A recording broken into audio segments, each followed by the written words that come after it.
Chapter 458. The great doors of the throne hall closed slowly behind the pillar head as he departed. The heavy sound echoed through the vast chamber before silence settled once more beneath the high marble ceiling. The silence felt different than before, heavier, tighter. Something unseen still lingered within the room even after his departure. No one moved immediately. The guards remained frozen where they stood, hands still clenched tightly around spear shafts slick with sweat. Several lowered their eyes toward the floor, unwilling to glance toward the throne after witnessing what had just unfolded. At the center of the hall, the cracked marble beneath the position of the pillar head remained as quiet evidence of the pressure that had filled the chamber moments ago. Celestia slowly turned her gaze toward her mother. Nerissa sat upon the imperial throne exactly as before, one hand resting against the armrest while the other lightly supported her cheek. Her expression had already returned to calm. Too calm. That unsettled Celestia more than the confrontation itself. She knew her mother. When Nerissa became this quiet, it meant her thoughts had already gone somewhere far deeper than anger. For several long seconds Celestia simply watched her in silence before finally speaking. "How could you allow this?" Her voice remained controlled,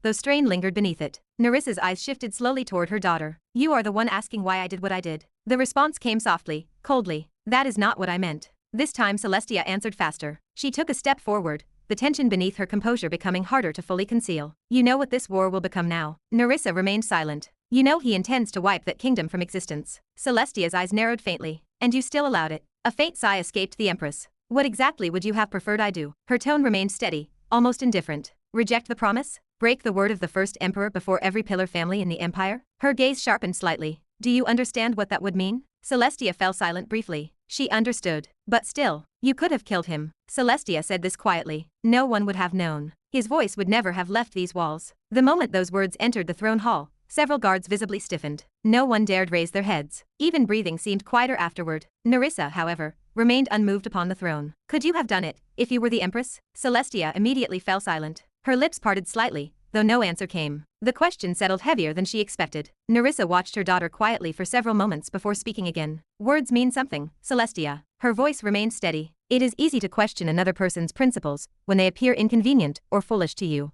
Harder when those same principles become your own burden." The Empress slowly leaned back against the throne. "There are rules people bind themselves to. Some call them pride, some call them ego, others call them foolish honor or arrogance." A faint pause followed. "Yet men and women still choose to live by them." Her eyes slowly lifted toward the ceiling above. "And if they abandon those things, what remains of them afterward?" The hall remained silent around her. "It is not easy to sit upon this throne." Nerissa spoke again. "I do not merely carry my own dignity. I carry the dignity of this empire, the promises of every ruler before me, the weight of the bloodline itself." Her fingers tapped once against the armrest of the throne. "That responsibility does not belong only to me as a person." Her gaze returned toward Celestia. "It belongs to the throne." Celestia lowered her eyes slightly. "I may be wrong in many things." Nerissa admitted this calmly. "But those rules, my dignity, my pride, they matter to me more than convenience like this." Another silence followed. Celestia's hand slowly clenched tighter at her side. "If I were the Empress, I would not have fulfilled the promise." She said this quietly. Her body trembled faintly after admitting it aloud. Part of her believed those words, and another part felt ashamed for believing them. She suddenly felt smaller standing there beneath the throne. It was as though she had failed some invisible standard her mother carried naturally. Her gaze lowered further. She expected disappointment. She expected Nerissa to tell her she was weak, too soft, too emotional, that she still had not hardened herself enough to rule. But those words never came. Instead, "That is acceptable too." Celestia slowly raised her head again in confusion. Nerissa looked at her lazily from the throne, almost amused by her reaction. "Remember this, daughter." She said this calmly. "You and I are not the same person." The words settled gently this time. "My pride is mine. My rules are mine. Yours do not need to become identical simply because you inherit this throne one day." Celestia stared at her silently. "Everyone lives through their own perspective." Nerissa continued. "Do not measure yourself against my standards alone." The Empress leaned slightly forward now. "I have always taught you one thing above all else." Her eyes sharpened faintly. "Never confine yourself inside rules created by others." A faint smile touched her lips. "You are meant to become strong enough to create your own." The words lingered heavily in the chamber. "This empire matters deeply to me because I like it this way," Nerissa said. "That is why I protect its laws and promises." Her gaze remained steady. "But if one day you grow beyond caring for such things," she gave a slight shrug, "then you are under no obligation to chain yourself to them." Celestia's eyes widened slightly. "I do not sit upon this throne because rules forced me to." Nerissa continued calmly. "I sit here because I wanted it." A faint dangerous glint appeared in her eyes. "Freedom means deciding such things for yourself." The throne hall fell quiet once more. Then finally, "For you," Nerissa said softly. "The answer is yours alone to decide." "Then, does that mean this is what you wanted, mother?" Celestia's voice carried confusion more than accusation now. "You truly do not care about people dying, even when you have the strength to stop it?" Nerissa looked at her quietly from the throne. "It is not what I want, Celestia," she answered calmly. It is simply something I cannot interfere with anymore. A faint breath escaped her. Had circumstances been different, perhaps I would have. Celestia frowned deeper. But you just said you do not care about rules. She took a step forward unconsciously now, struggling to follow the reasoning of her mother. You said people should not chain themselves to them. That if they wished, they could reject them entirely. Her confusion was genuine. Then why not now? Nerissa watched her daughter silently for several moments before answering. The freedom I spoke of concerns the rules of the world, she said. Laws made by kingdoms. Systems made by society. Expectations forced upon people. Her eyes remained steady. But the rules one places upon oneself. A small pause followed. Those are different. That is me. I cannot go against myself. Celestia fell silent again. You may call them morality. Nerissa continued quietly. Or principles. Pride. Honor. Stupidity. It does not matter. Her fingers tapped once against the armrest of the throne. The point is not whether others understand them. The point is whether you yourself can live after breaking them. The throne hall remained deathly quiet around them. I care about my own rules, Nerissa said plainly. Because they are part of what I became. I cannot cross them simply because circumstances become inconvenient. Celestia's brows tightened faintly. Nerissa leaned back slightly against the throne. It is no different than people choosing what they eat, vegetables or meat, who they love, what they worship. One man sees no issue where another would rather die than break his own beliefs. A faint shrug followed. To outsiders those differences appear meaningless. Yet people still live by them. Her platinum eyes remained perfectly calm. That is simply how humans are. Celestia went silent completely after hearing that. For the first time in her life, the thinking of her mother truly felt difficult to grasp. Complicated. Needlessly complicated. The throne hall remained still for several long moments. Then suddenly, and if I broke one of those rules? Celestia looked up again. And according to your principles, I deserved death for it. Her voice lowered slightly. Would you kill me? The atmosphere changed instantly. Even the guards standing far away, along the wall stiffened subtly, after hearing the question. Yet the expression of Nerissa did not change in the slightest. Instead, she looked almost faintly amused. What a foolish question. Her answer came immediately. You stand above those rules. Celestia blinked slightly. You are my daughter. The tone of Nerissa remained perfectly certain. Why would I value some meaningless principle above you? There was no hesitation in her answer. No internal conflict. No hidden doubt. To me, Nerissa said quietly, there is no rule worth placing above my own blood.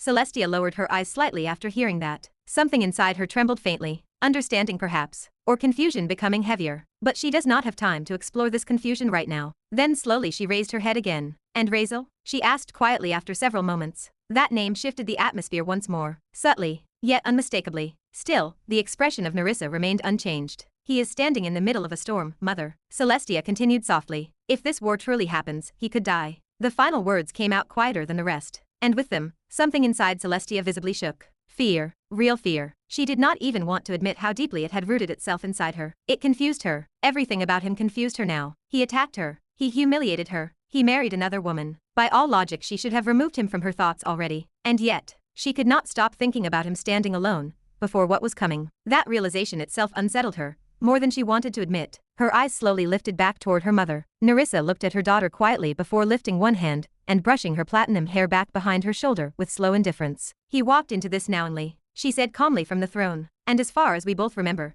that boy has never once stepped into danger, without already calculating the outcome beforehand. Her gaze drifted slightly toward the distant palace windows. He has always been like this. A faint pause followed, doing things that appear completely suicidal, placing himself directly before death, and somehow surviving regardless. There was no amusement in her voice, only observation. So I assume this will be no different. The expression of Celestia darkened further after hearing that. Nerissa continued calmly. And besides, a faint glint entered her eyes now. I am interested to see what kind of miracle he produces this time. Her lips curved ever so slightly. It would be very interesting if he actually managed to survive this war. But it is against a supreme, mother. The voice of Celestia came out heavier now. She understood better than anyone how absurd the existence of Razeal already was. She had witnessed enough impossible things around him to stop calling them coincidence long ago. Yet this was different. A supreme was not simply another stronger opponent. The gap between realms became meaningless at lower stages, compared to the difference between supreme and everything beneath it. It was not merely more power, it was a completely different level of existence. A supreme would bite his head off without even needing to exert 1% of his power. She said quietly, you and I both understand the difference between those realms. Her eyes trembled faintly. No tricks matter before that level. The fear inside her had become impossible to fully conceal now. He will die.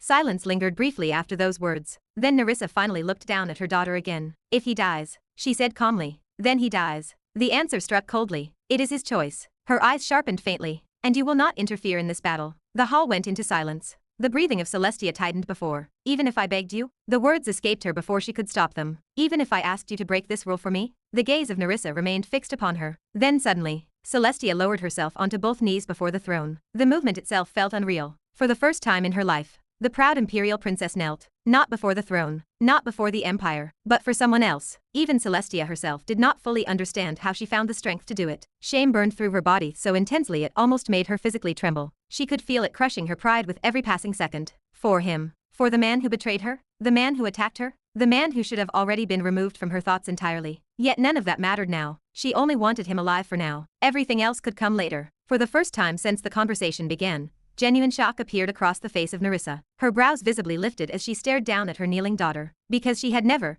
not once, imagined Celestia capable of this. Not her daughter. Not someone so proud. You truly went this far for him? Nerissa asked quietly. There was no anger in her voice now. Only curiosity and surprise. Do you love him? And to this level? The question lingered heavily between them. Celestia lowered her eyes briefly. Her voice shook faintly. I do not know, mother. It matters not. And perhaps that frightened her most. Because she truly did not know anymore. But this is the first thing I have ever asked from you. Tears slowly began rolling down her face now, impossible to hold back anymore. Please, don't let this happen. The shame inside her became unbearable. She could hardly recognize herself anymore. She never even had apologized to Razeal much openly, not to say what she did, and now going this far for him. She cannot believe it. Nerissa watched her daughter silently for several moments. Then slowly, she shook her head. I would want to, my daughter, she said quietly, and for the first time tonight, something tight entered her own voice as well. But I cannot. Her fingers slowly clenched against the armrest of the throne. These rules may be broken one day, she continued calmly, but not like this. Not now. Not for this.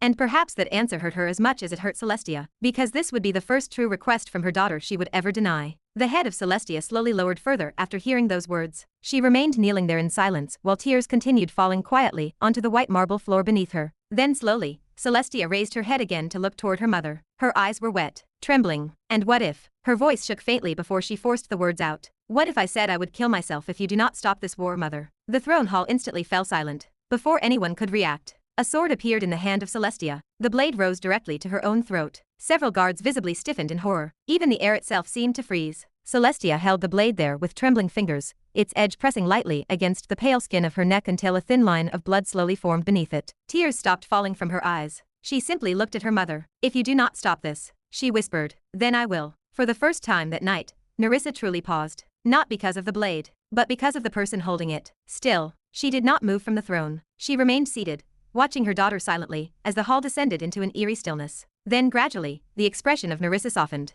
Not weakness, not fear, something calmer. You would kill yourself for this? She asked quietly. Her voice remained level, calm enough to make the entire moment feel even heavier. The grip of Celestia tightened around the sword. I will, she said shakily. If you do not. The blade pressed slightly deeper against her neck. Another thin line of blood appeared. Her tears returned again despite herself. Nerissa continued looking directly into the eyes of her daughter. Several long seconds passed in silence. Then finally, would you? Nerissa asked again. Not mocking, not challenging, simply asking. The question struck differently the second time. The hand of Celestia began trembling violently. Her breathing lost rhythm. Her lips quivered helplessly. And suddenly, the sword fell from her hand. The metal struck the marble floor below with a sharp ringing sound that echoed through the throne hall. Celestia broke completely after that. I cannot, she whispered weakly before the words collapsed into sobbing. I cannot.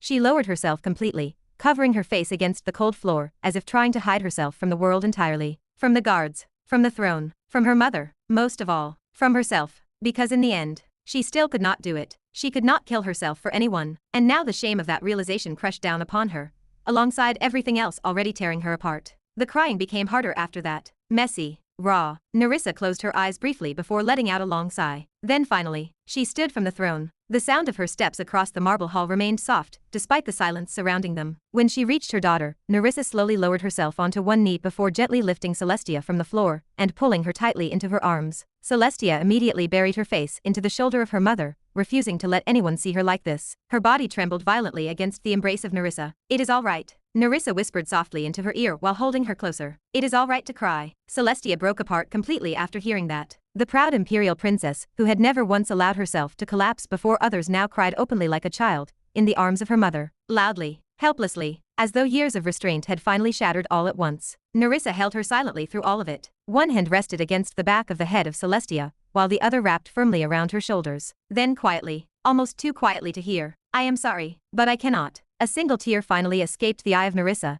as well before disappearing silently against the hair of Celestia. To be continued. Hope you liked today's video. Join the community by subscribing and dropping a like. I'll be back with another update as soon as possible. See you then.